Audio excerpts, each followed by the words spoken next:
마치고 오늘 낮 12시쯤 종료됐습니다. 오늘 훈련은 해경이 주관하고 해군이 지원하는 형태로 진행됐습니다. 오늘은 전국 대부분 지역에서 가끔 구름이 많이 끼겠고 제주도에는 비가 내리겠습니다. 밤부터는 남해안으로 비가 확대되겠고 내일은 그 밖의 남부와 충청 지역에도 비가 오겠습니다. 모레까지 제주도에는 100에서 최고 300mm, 전남과 경남 지역은 20에서 최고 120mm, 전북과 경북, 충청 남부는 5에서 30mm의 비가 예상됩니다. 서울지방의 현재 기온은 30.9도입니다. 지금까지 김태규였습니다. KBS 1라디오 5시 뉴스를 마칩니다. 지금 시각은 5시 5분입니다. KBS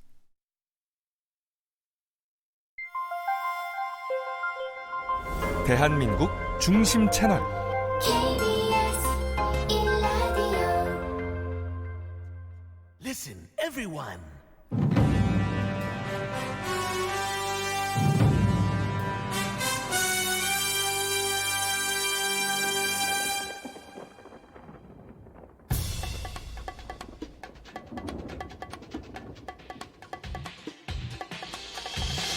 김용민 라이브.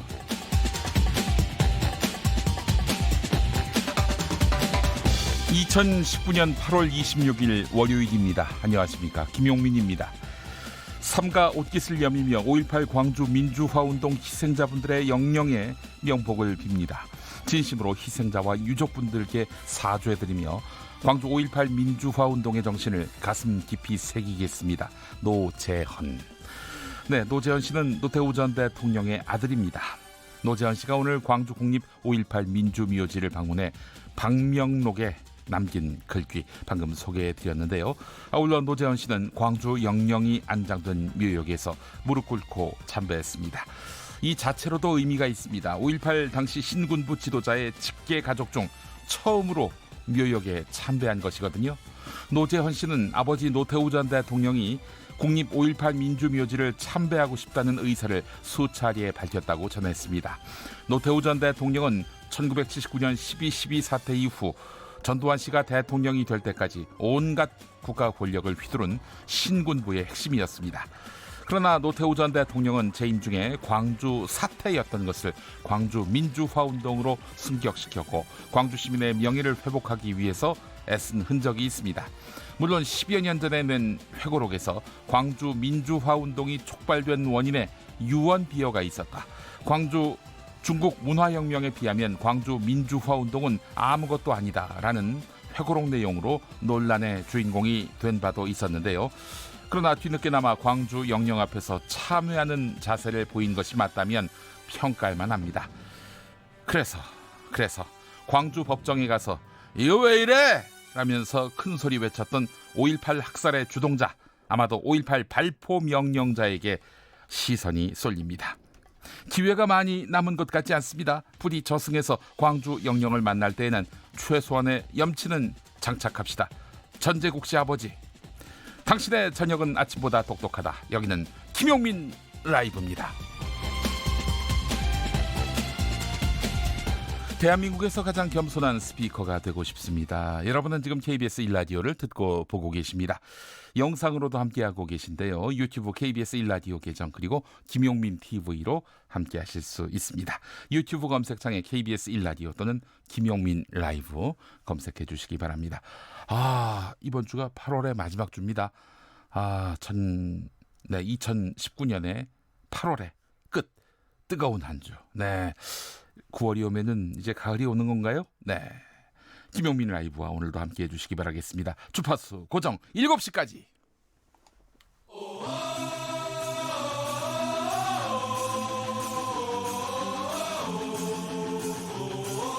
김용민 라이브.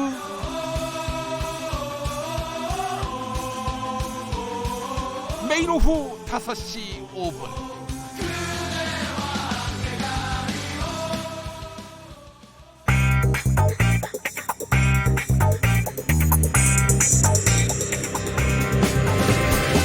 오늘 타임라인을 수놓은 말말말 김용민 라이브가 수집해서 들려드립니다. 소리로 듣는 그리고 세상을 읽는 뉴스, 세상의 모든 뜨거운 목소리 그 말말말에 김용민 생각까지 더해서 리뷰하겠습니다. 지금부터 볼륨 업, 귀 쫑긋 핫소리. 지난 금요일 서울대학교와 고려대학교에서는 조국 법무부 장관 후보자 딸의 부정 입학 의혹에 대한 진상 규명을 촉구하는 촛불 집회가 열렸습니다. 학교에 모인 학생들은 조국 후보자의 딸의 고려대 입학 과정에 대한 의혹을 철저히 밝히라 이렇게 외쳤는데요. 그 의혹에 대해서 20년차 입시 전문가인 김호창 토마스 아카데미 대표가 TBS 김어준의 뉴스공장에 출연해서 한마디로 매우 정상적인 코스로 진학한 것이다 이렇게 풀이했습니다. 구체적으로 어떤 근거를 들었는지 들어보시죠.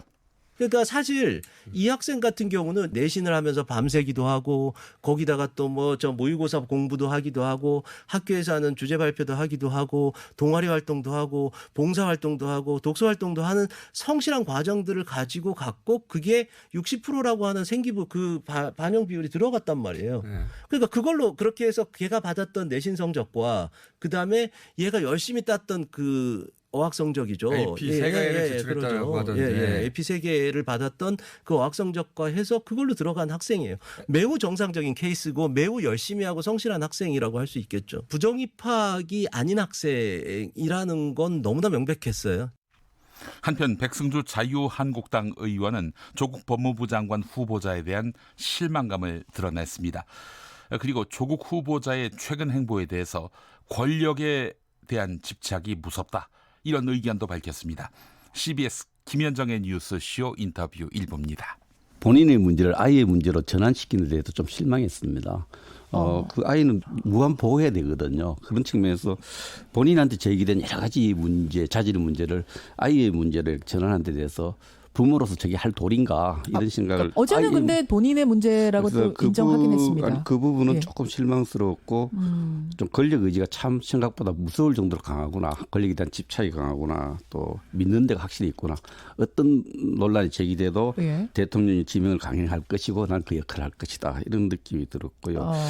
또 이 국가의 어떤 여러 가지 그 사법개혁 이런 문제를 본인 아니면 독불 장군이 제 아니면 안 된다. 이런 인식 이런 것을 엿볼 수 있었는데요. 독불 장군의 인식. 예. 이번에는 조국 법무부 장관 후보자의 출근길 현장으로 가보겠습니다. 조국 후보자 오늘 출근길에 검찰 개혁안을 꺼내 들었는데요. 검경 수사권 조정과 고위공직자 범죄수사처 설치 등 검찰 개혁 완수를 위해서 지원을 아끼지 않겠다 이렇게 말했습니다. 그리고 이어지는 기자들의 질문. 대학가에서 촛불 집회가 열리고 있는데 어떻게 생각하십니까? 이에 대한 조국 후보자의 답변까지 준비했습니다. 벌금 액수를 정할 때 경제적 사정을 고려하는 재산 비례 벌금제를 도입한다면 벌금의 형벌로서의 효과가 공평해질 것입니다. 아울러 황제의 노역 같은 말이 나오지 않도록 벌금 집행을 위한 압수수색 허용 등 재산 추적을 강화하는 방안을 추진하겠습니다.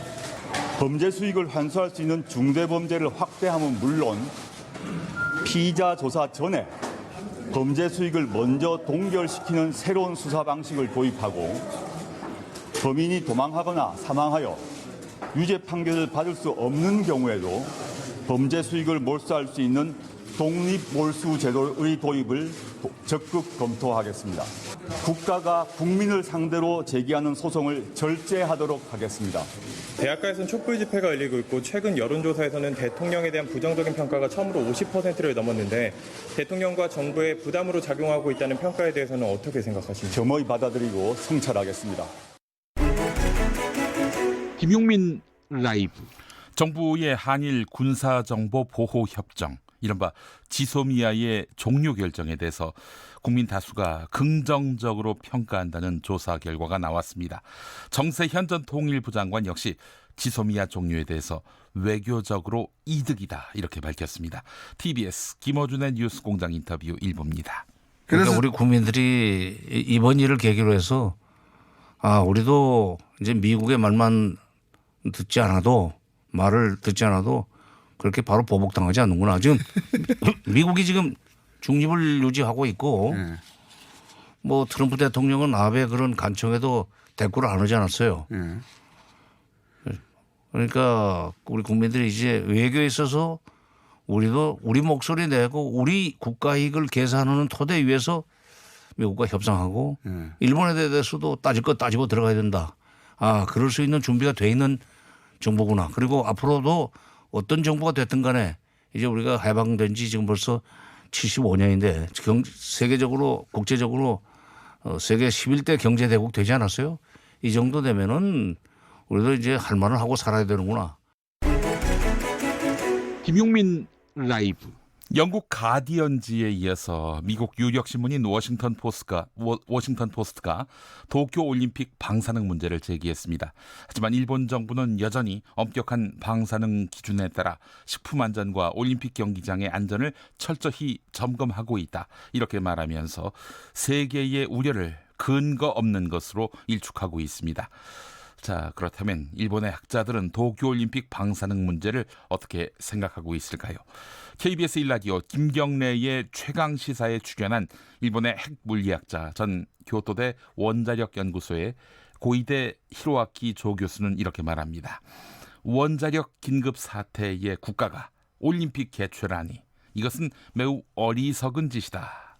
네, 일본 정부가 2011년에 발령한 원자력 긴급 사태 선언 이후 8년이 지난 지금 어떤 상황인지 자세한 이야기를 들려줬습니다. 함께 하시죠. 우선 피폭은 밀양이라도 위험을 동반한다는 점을 알아주셨으면 합니다. 그렇기 때문에 피폭에 관해서는 괜찮다거나 안전하다라는 말을 사용해서는 안 됩니다. 어디까지라면 허용할 수 있을까 하는 것뿐입니다. 일본 정부는 사고가 일어난 2011년 3월 11일에 원자력 긴급 사태 선언을 발령했습니다. 이 선언은 사고 후 8년 반이 되어가는 지금도 해제되어 있지 않습니다. 방사능 오염의 주 성분은 세슘 137로 이것은 100년이 지나야 겨우 10분의 1 정도로 감소하게 됩니다. 이러한 가운데 본래 일본 법령의 한도를 넘어 오염이 계속되고 있는 땅은 대량으로 남게 됩니다. 그리고 당연히 원자력 긴급사태 선언은 100년 후에도 해제할 수 없습니다. 이러한 나라에서 올림픽을 개최하는 것은 매우 어리석은 짓이라고 저는 생각합니다.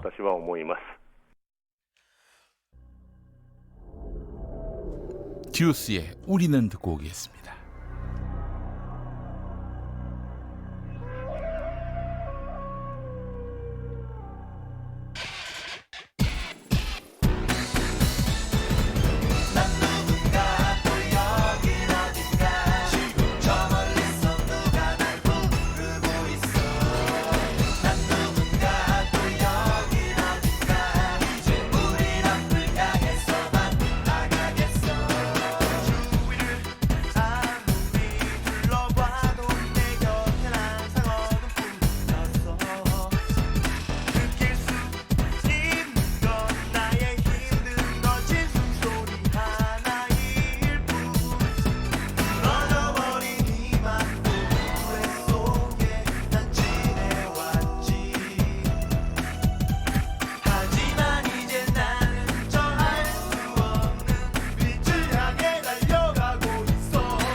김용민 라이브 함께하고 계십니다. 앞서 핫소리 시간에 여론조사 슬쩍 언급했습니다. 지소미아 종료는 잘한 결정이다가 다수 의견으로 나왔다. 이건 역시 개요를 밝혀야 하는군요. 예, 우리의 운명이 그렇습니다. 지소미아 종료는 잘한 결정이다. 이 여론조사는요, YTN이 리얼미터에 의뢰해서 전국 19살 이상 성인 501명을 대상으로 조사한 것이고 지난 8월 23일에 했습니다. 무선 전화 면접 그리고 무선 유선 자동 응답 혼용으로 했고요. 또 무선 전화와 유선 전화를 병행해서 임의 전화 걸기 방법으로 또 조사를 했습니다. 응답률 4.7%, 표본 오차는 95% 신뢰 수준에서 플러스 마이너스 4.4% 포인트였습니다. 지소미아 종료는 잘한 것이다 54.9, 이 가운데 매우 잘한 결정이다 35.3, 대체로 잘한 결정이다 19.6, 잘못한 결정이다라고 답한 응답자는 38.4%였습니다. 네, 그래요.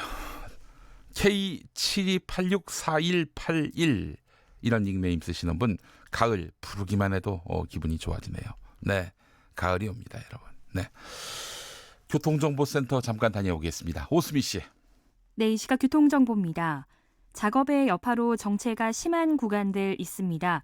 서해안고속도로 서울 방면인데요. 서평택 부근에서 3차로를 막고 공사를 하고 있어 송악부터 서평택까지 10km나 긴 구간에서 답답합니다. 이후로는 교통량이 많아 화성휴게소 부근과 매송휴게소에서 용담터널 일직분기점에서 금천까지 천천히 지나갑니다. 평택 제천간 고속도로 평택 쪽으로는 남한성 나들목에서 작업의 영향으로 8km나 밀리고 있고요. 중부 내륙고속도로 창원 쪽으로도 문경세제 일대와 상주 부근에서 각각 공사 여파로 밀려 지나갑니다. 남해 제2고속도로 지선 서부산 가는 길로 서부산부터 감전까지 3km 막힙니다. 중앙고속도로 부산 쪽으로도 대저 분기점을 지나 삼락까지 속도를 줄이고 있습니다. 지금까지 KBS 교통정보센터였습니다. 김용민 라이브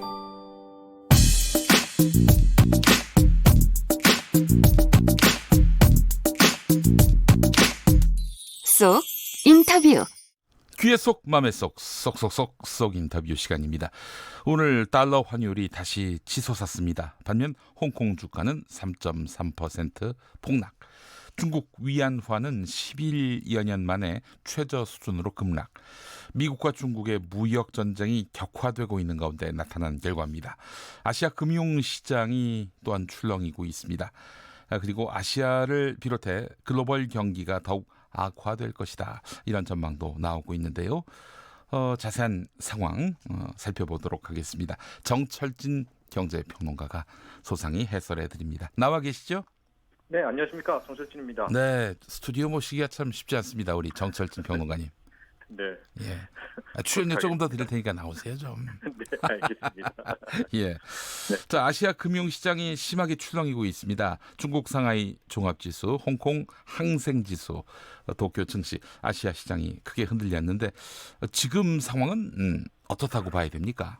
네, 일단은 뭐 상하이하고 홍콩 항생 지수가 그나마 좀 낙폭을 줄이고 있습니다. 네. 줄이고 마감을 해서 일단은 아마 홍콩, 뭐 중국, 아시아 한 번 더 오늘 밤 미국 뉴욕 증시를 보자. 뭐 이런 생각이 좀 있는 것 같고요. 네. 일본 증시가 2% 넘게 빠졌고, 그나마 한국 증시 같은 경우에는 좀 어느 정도 기관들이 방어에 나서게 되면서 이제 낙폭을 좀 줄였어요. 그래서 한 1.64% 정도 코스피가 마감하는 것으로 끝이 나게 됐는데, 네네. 그럼 왜 갑자기 지난주까지도 멀쩡하다가 주말 지나면서 이렇게 크게 흔들리는가? 두 가지입니다. 네. 하나는 이제 연방준비제도 이사회 의장이죠. 연준 의장 잭슨 이제 파월 의장의 네. 이제 연준 의장의 제롬 파월 연준 의장의 예. 발언. 이것도 조금 이따 다루겠고요. 네네. 더 중요한 것은 중국의 느닷없는 결연한 반격 이 키워드에서 찾을 수 있을 것 같은데요. 뭐 그 두 가지를 종합해 보면은 미중 무역 전쟁의 여파라고 봐야 되겠네요. 그렇죠. 미중 무역 전쟁의 여파고 여기에서 금리로도 도와주지 않는 연준 뭐 이렇게 두 가지다 이렇게 볼 수가 있습니다. 연준사는 또 별개군요. 예. 네, 그렇죠. 알겠습니다. 먼저 중국부터 시작을 할까요? 예. 네, 중국이 23일 오전에 본격 반격 카드를 꺼내듭니다. 그래서 9월 1일부터 미국산 수입품 750억 달러에 최대 10% 관세 부과하겠다. 네. 하고 미국은 특히 트럼프 같은 경우에는 재선을 위해서 이 농가 쪽, 농업 쪽의 표가 굉장히 중요하거든요. 네. 그래서 뭐 대두, 옥수수 굉장히 민감한데요. 대두 관세율 30%로 상향 조정한다. 네. 그리고 이제 12월 15일부터는 미국산 자동차에 대해서 현재 25% 부과하고 있거든요. 여기에 25% 징벌적 관세를 부과한다. 그러면 올 크리스마스 12월 15일부터 미국산 차내 관세가 50%입니다. 이렇게 완전히 이제 더 이상 당하지 않겠다라는 이제 추가 대응을 결정했고요. 네. 이렇게 되니까 트럼프 대통령이 바로 또 이제 추가 9월 1일부터 10% 어떤 건 15%로 올리고 10월 1일부터는 현재 2,500억 달러에는 25% 관세를 적용하고 있거든요. 중국산. 네. 이걸 30%로 높인다고 또 해버렸습니다. 그러면 이제 중국은 굉장히 큰 타격이 되는 거예요. 이렇게 맞서게 되면서 이제 미중 무역 전쟁이 협상한다, 유예 기간이다 했는데 이게 다시 물 건너갔나 보다. 다시 2차전이 시작되나 보다. 이런 불확실성의 확대에 따라서 뉴욕 증시 나스닥은 거의 3% 급락하는 양상을 보였습니다. 그리고 이제 오늘 아시아까지 영향을 미치게 된 거죠. 네, 이 같은 미국 경제 참 암담해지는 이 국면은 트럼프가 재선되면은 그칠까요? 어떻게 봐야 됩니까? 아마 트럼프 입장에서는 재선까지 어떤 식으로든 중국에 대한 승리 같은 승리는 올려야 될 거 아니겠습니까? 예. 그러니까 재선 전에 최대한 빨리 좀 이걸 끝내고 싶은 마음은 있을 것 같아요. 하고 이제 반면에 중국 입장에서는 트럼프의 재선을 어떤 식으로든 막아야 될 거 아니겠습니까? 예. 그래서 오히려 재선 이후보다는 재선 전에 정말 많은 사건 사고가 일어날 것 같습니다. 대선 전에요. 예, 트럼프 대통령이 적이 많아요. 사실 미국 중앙은행인 연방준비제도의 제롬 파월 의장과도 그야말로 견원지간 아닙니까? 네, 그렇죠. 예. 이게 참 말이 안 되는 이야기가요. 우리나라도 문재인 대통령이 한국은행에 대해서 이랬다 저랬다 말을 못 합니다. 왜냐하면 독립기관이니까. 예, 맞습니다. 이 중앙은행이 행정부에 휘둘르게 되면 그야말로 이 돈을 다루는 문제이기 때문에 진짜 산으로 가거든요. 그래서 어느 나라든 중앙은행의 독립성은 항상 보장이 되고 있고요. 그걸 독립성이 보장 안 되면 돈 많이 찍어, 돈 많이 풀어. 또 이러면 그렇죠. 또 휘둘리게 되는 거고. 돈 갖고 와. 이렇게 되는 거잖아요. 예. 그리고 그걸 누구보다도 잘 지켜왔던 곳이 이제 미국인데 네. 트럼프 대통령부터는 이제 좀 다르죠. 예. 그래서 매일 좀 뭐가 잘못되면 이제 연방준비제도 이사회. 이게 이제 미국의 중앙은행입니다. 연준 탓을 합니다. 그러면서 항상 이제 트럼프의 요구는 금리 내려라. 금리가 높다. 그러니까 금리를 내리면 어쨌든 유동성도 더 많이 돌게 되고요. 시중에 돈도 돌게 되고 하고 달러도 약세가 됩니다. 금리라는 게 실제 그 나라의 돈 값을 가치를 취하는 그런 구조이기 때문에 그러면 이제 달러와 약세는 항상 트럼프가 원하는 거거든요. 그런데 제롬 파월 연준 의장이 실은 이제 잭슨홀, 와이오밍주 잭슨홀이라는 마을에서 이제 거기가 매년 여름마다 그 중요한 통화 정책에 대해 힌트를 주는 곳이거든요. 그게 또 지난주 금요일 새벽에 있었던 거예요. 우리나라 시간으로는 토요일 새벽이죠. 있었는데 금요일 밤 11시에 있었는데 그때 뭘 주목을 했느냐? 한 번 금리 인하를 하면서 전에 제롬 파월이 이번 건은 보험성 인하라고 표현을 했어요. 미중 무역 전쟁이 워낙 격심하니까 우리는 금리 내리고 싶지는 않은데 한번 내려준다. 그러니까 이번에 잭슨홀 연설에서는 뭘 기대했냐면 이제 금리 인하를 추세적으로 할게 요 멘트를 원했는데 제롬 파월 연준 의장이 이런 얘기를 했습니다. 경우에 따라서 연준은 적절히 행동하겠다. 그러니까 금리 인하를 추세로 가져가겠다라는 힌트를 전혀 안 준 거예요. 그러면은 우리 이제 주식시장은 금리 인하를 굉장히 원하고 있거든요. 그것도 충족이 안 된 거죠. 그러니까 이 두 가지 악재가 한꺼번에 폭발이 된 겁니다. 알겠습니다. 이 파월 의장의 그 입장이 나온 다음에 코스피 움직임을 어떻게 봐야 됩니까? 지금 여파를 입었다고 봐야 되겠죠? 예, 일단 오늘 같은 경우는 미중 무역 전쟁과 이제 금리 인하 기대감도 이걸 가져야 되나 말아야 되나는 불확실성이 좀 있어요. 그런데 일단 조금은 특이한 점이 분명히 이 제롬 파월 연준 의장은 금리 인하에 대한 뭐 뚜렷한 시그널은 주지 않았거든요. 네네네. 그럼에도 불구하고 시장은 아니야.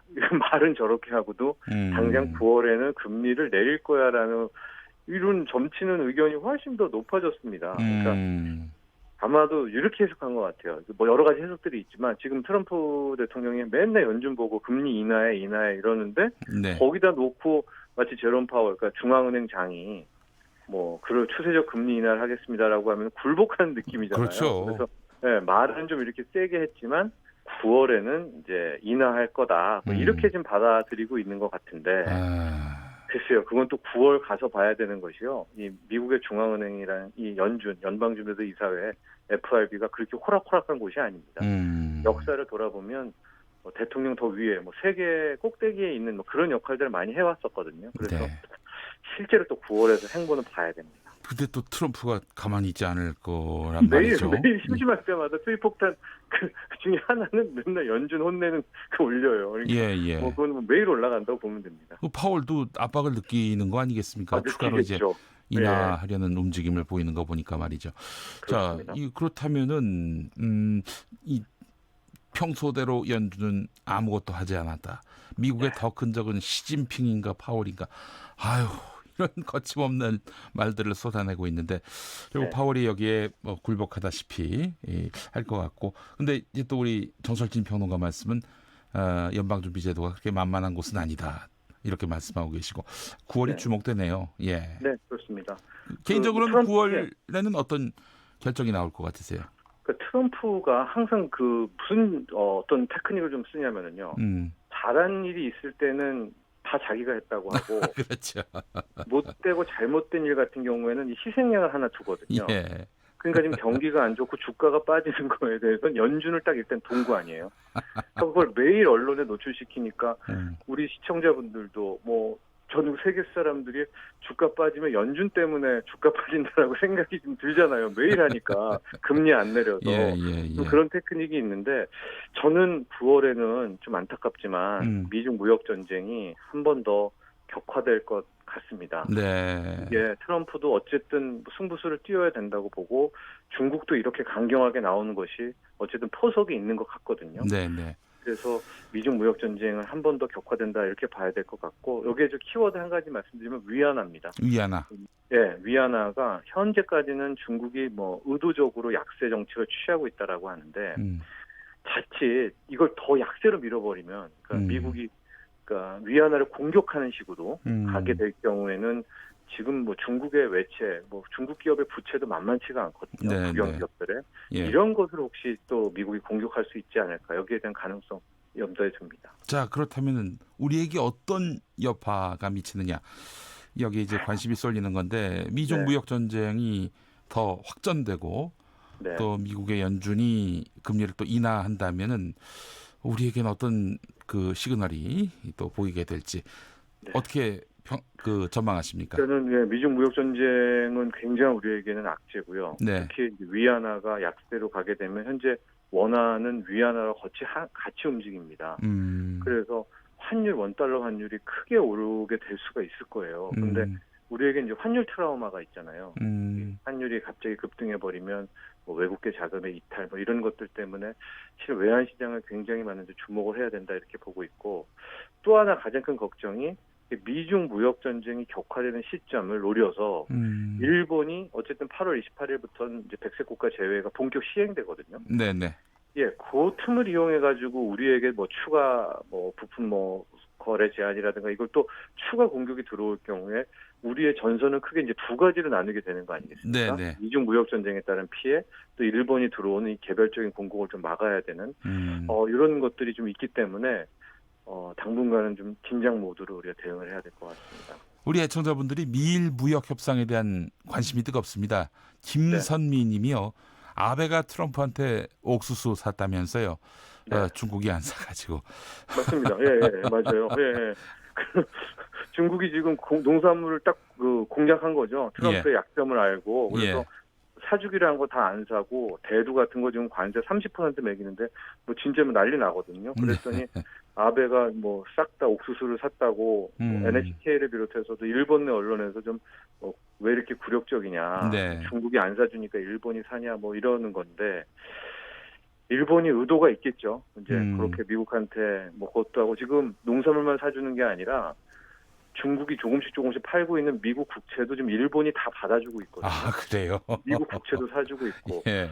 뭐 그 대가로 아베 정부가 뭔가를 요구했겠죠. 뭐 그게 뭐든 간에 뭐 정치적인 해석이긴 하지만은 그렇기 때문에 일본의 행태를 보면 뭐 없이 농산물 미국 국채 사주지는 않았을 겁니다. 네. 아니 근데 지금 사실 한일 사이에 긴장과 갈등이 높아지고 있는데 미국이 이렇게 그 굴종적인 일본에게 좀 더 편들어주는 것은 아닌가 이렇게 염려하는 분들도 은근히 있습니다. 네, 제가 뭐 구체적으로 언급 안 했는데 예. 이제 그렇게 될까봐 좀 걱정이 되는 거죠. 예. 그래서 지소미아도 종료됐고 네. 그때 미국 반응이 이제 강한 실망감이라는 이제 외교적으로서는 정말 큰 단어가 나오지 않았습니까? 네네. 동맹 간의 사이에서 예. 그런 거에 찰나에 또 일본은 막 저렇게 트럼프 대통령에게 비율을 맞추고 있단 말입니다.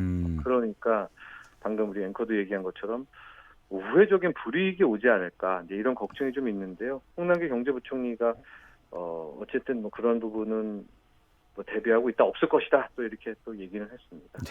우리라도 옥수수를 사줘야 되는 거 아닌가 하는 생각도 들고. 저는 왜 생각을 못했을까요? 예.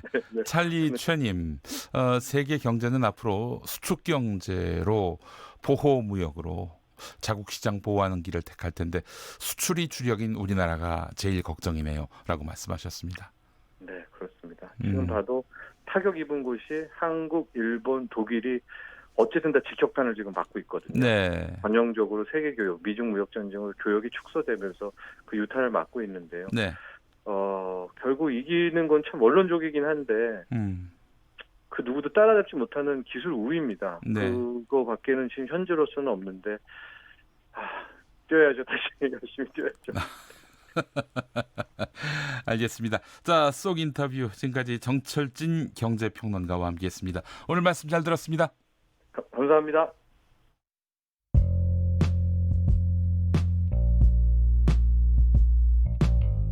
당신의 저녁은 아침보다 똑똑하다.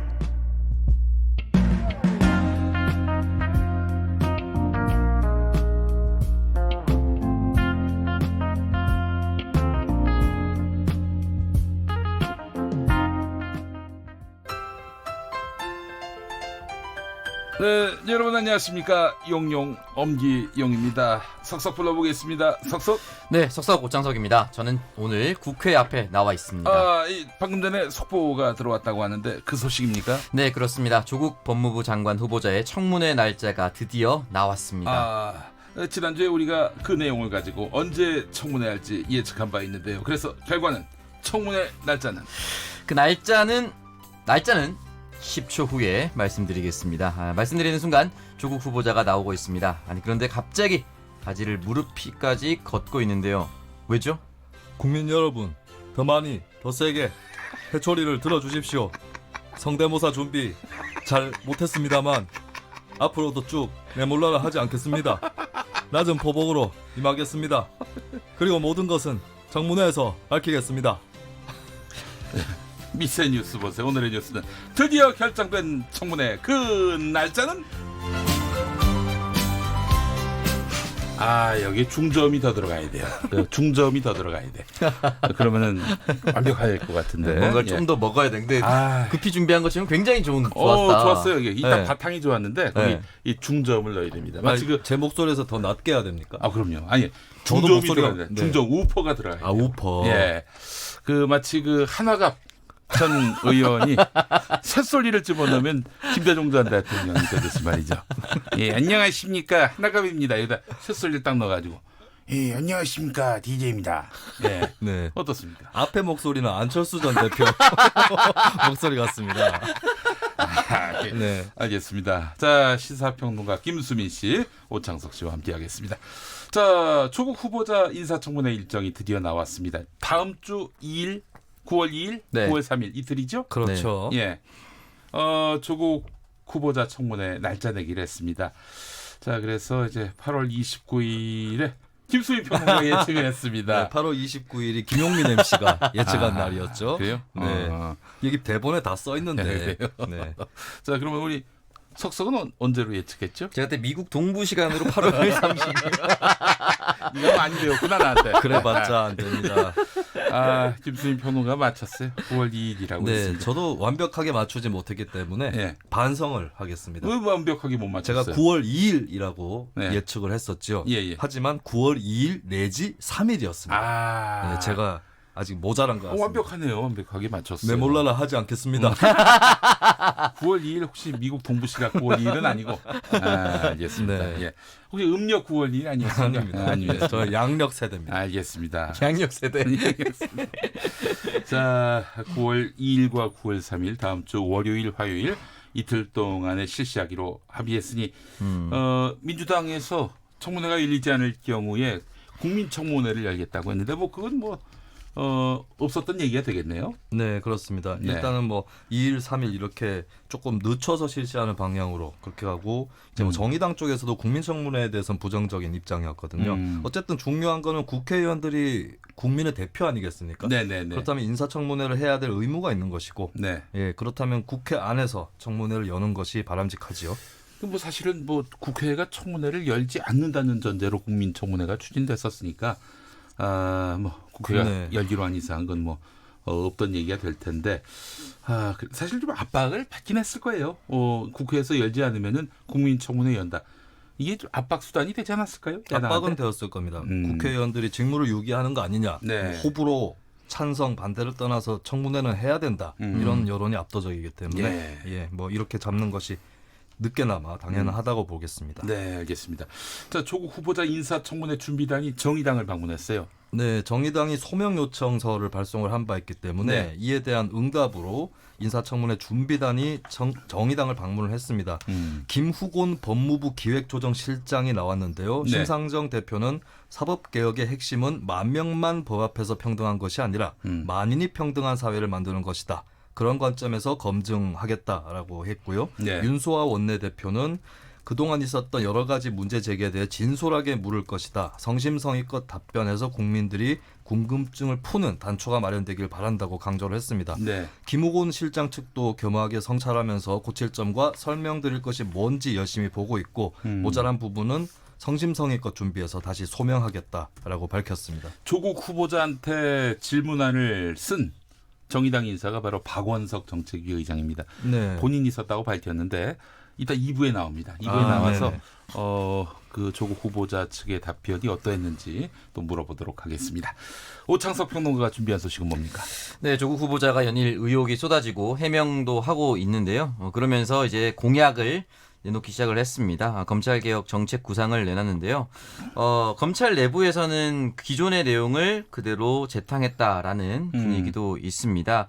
일단은 20대 국회에서 현재 올라간 법안들 그리고 법제화가 완결되도록 지원하고 시행령 등의 부수법령을 끝날 수 있도록 도와주겠다라는 원론적 입장을 내놓았습니다. 그리고 이것이 결국은 기존의 지지층을 위해서 내놓은 카드가 아니냐라는 의심도 하고 있는데요.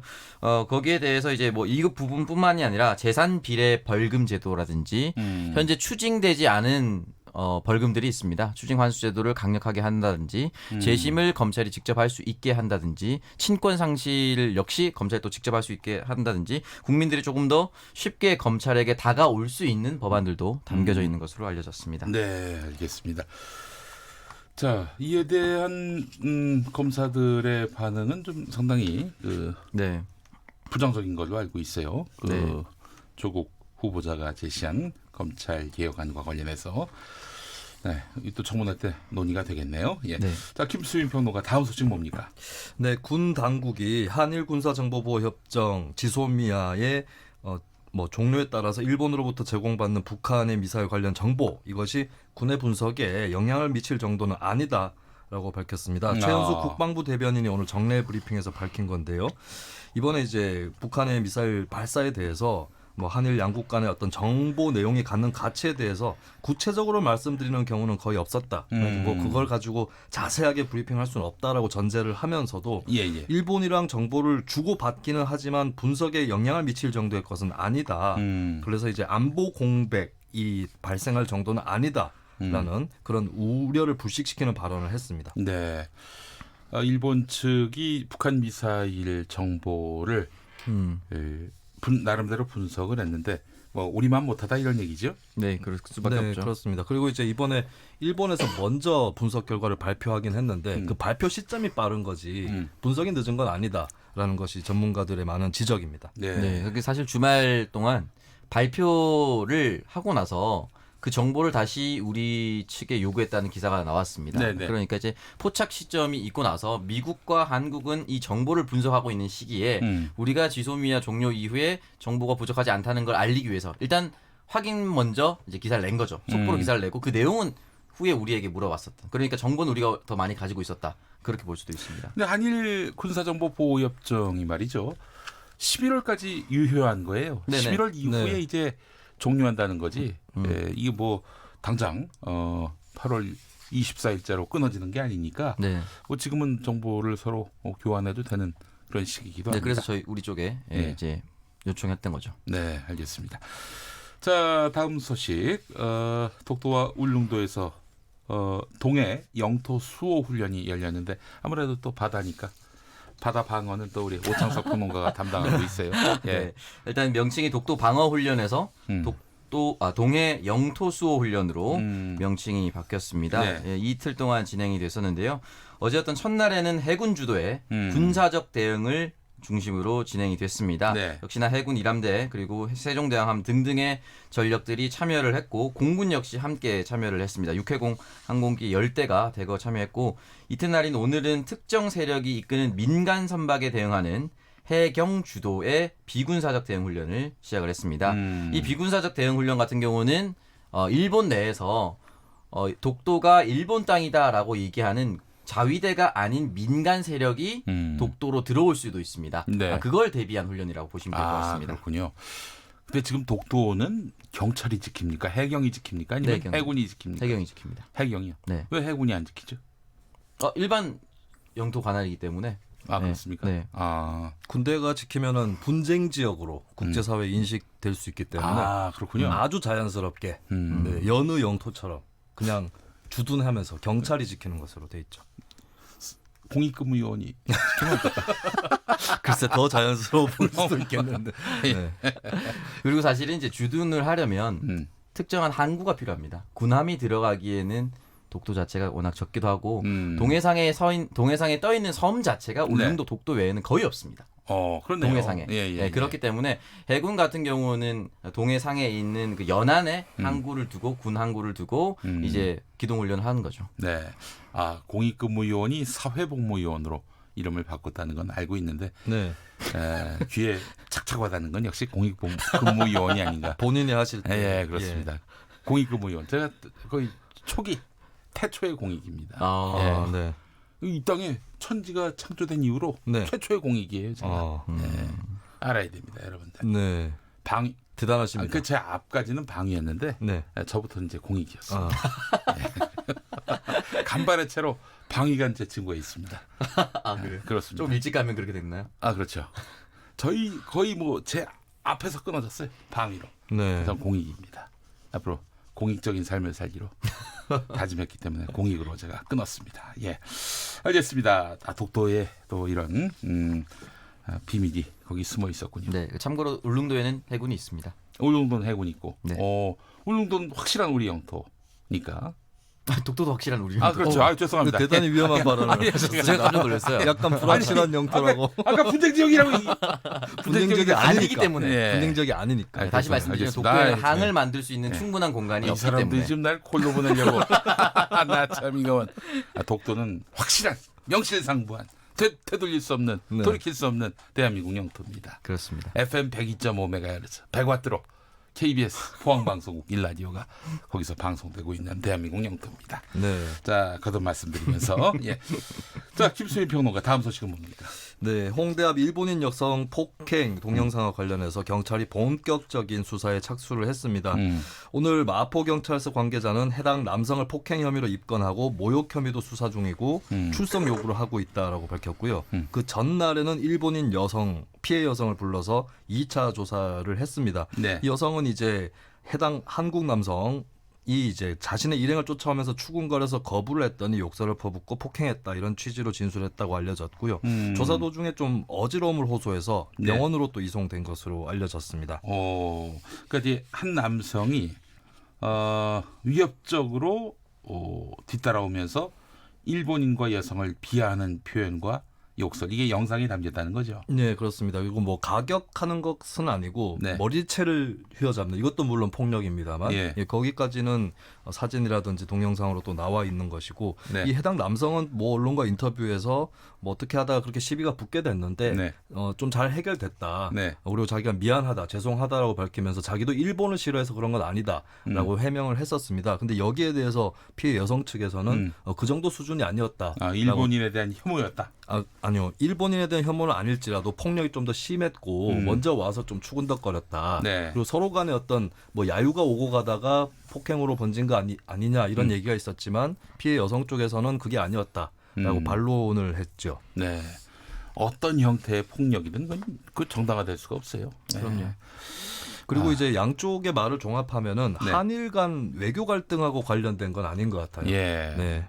그래 보입니다. 제가 봐도. 네. 근데 말이죠.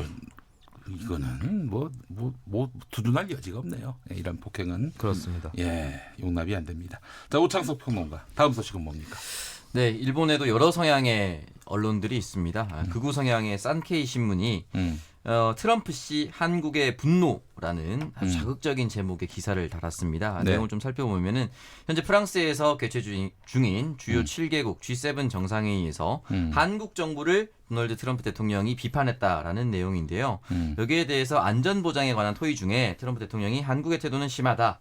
현명하지 않다라고 얘기했고 아베 총리는 여기에 대해서 딱히 대답을 하지 않고 웃고만 있었다라는 것처럼 웃고만 있었다라고 이제 보도를 했는데요. 예. 근데 이제 그 제목은 자극적이었지만 내용 전체에서는 이제 미일 정상회담에 대한 내용이었고 여기에 대해서 아베 총리가 북한의 탄도 미사일 실험은 유엔 안보리 결의 위반이다라고 지적을 했지만 네. 트럼프 대통령 같은 경우는 자신에게 한 약속을 어기지 않았다라고 두둔을 해서 시각 차이가 명확하게 드러났다라고 합니다. 네. 산케이 신문 뭐 신뢰도가 좀 많이 떨어지는 신문 아닌가요? 네. 늘 어떤 나라를 불문하고 한쪽으로 너무 치우친 언론들은 참 제목 장사를 잘한다라는 생각이 듭니다. 네. 얼마나 자극적이에요. 네. 한눈에 확 들어오고 예. 머리에 쏙쏙 박히고. 네. 알겠습니다. 자, 김수민 평론가. 네, 서울대 교수로부터 성추행을 당했다고 폭로해온 피해자가 오늘 교수를 파면하라고 요구하면서 마침 출국 일정이라서 그렇게 파면 요구를 하면서 출국을 했습니다. 네네. 이 사건을 좀 거슬러 올라가면은 이제 이 학생은 2015년 한 차례, 2017년 두 차례 모 교수에게 성추행을 당했다라고 호소를 해왔었고요. 이 사건이 서울대에서 굉장히 크게 논란이 되면서 서울대 인문대 학생회는 해당 교수의 연구실을 한 달 동안 점거를 하기도 했고 또 서울대 총학생회 주도로 동맹 휴업까지도 일어났던 그런 사건입니다. 네. 네, 오늘도 이제 이 피해자와 또 동료 학생들이 서울대 행정관을 방문을 해서 또 총장을 만나려고 했는데 총장의 그 해당 일정 때문에 그 직원들하고 좀 이렇게 실랑이가 있었다고 해요. 그래서 대신에 교무처장에게 요구안을 전달했습니다. 이 요구안은 이제 인권센터가 기존에 권고했던 정직 3개월이 아니라 파면이라는 강력한 안을 또 요구를 했습니다. 네. 자, 뭐 대한민국 최고의 대학이라고 알려진 대학에서 성추행이라는 단어가 이렇게 등장한다. 이 자체가 참 불미스러운 일인데 말이죠. 결과를 한번 지켜보도록 하겠습니다. 자, 짧게 오창석 평론가.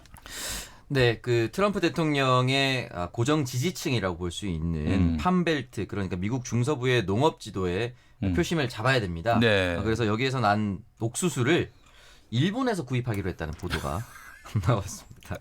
그 거래량이 수억 달러, 그러니까 우리 돈으로 약 수천억 원 규모의 수천억 원 어치. 근데 여기에 대해서 일본 기업이 대신 떠안는 거 아니냐라고 비판했는데 아베 총리 같은 경우는 일본의 농산물이 해충 피해를 입어서 특정 농산물을 방사능 피해가 아니라 해충 피해. 해충 피해로 특정 농산물을 구매할 필요가 생겼다라고 네. 이야기를 했습니다. 어쨌든 구매하는 건 사실입니다. 예, 알겠습니다. 아이고 우리 아베 총리 찍어다 갖다 붙이기는 참 네. 달인입니다. 달인. 네. 알겠습니다. 자, 이렇게 해서 1부 마무리하게 됐는데요. 자, 6시 첫 뉴스를 맞춰라. 자, 오늘도 두 분의 첫 뉴스 예상 들어보겠습니다. 6시 전과 KBS 1라디오 6시 뉴스. 자, 첫 뉴스 뭡니까? 김민수 씨.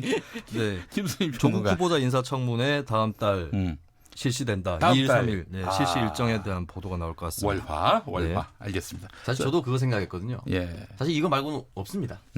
아니야, 저기 우리 항상 제가 일주일 동안 헤맸잖아요. 네. 이게 그러면은 그럼 제가 바꾸겠습니다. 예. 조국 후보자 정책 공약을 냈지만 검찰의 반응은 별로 좋지 않다. 알겠습니다. 정책 공약에 대한 검찰의 반응이 시큰둥하다. 네. 이것까지 알겠습니다. 자, 6시 5분에 다시 옵니다.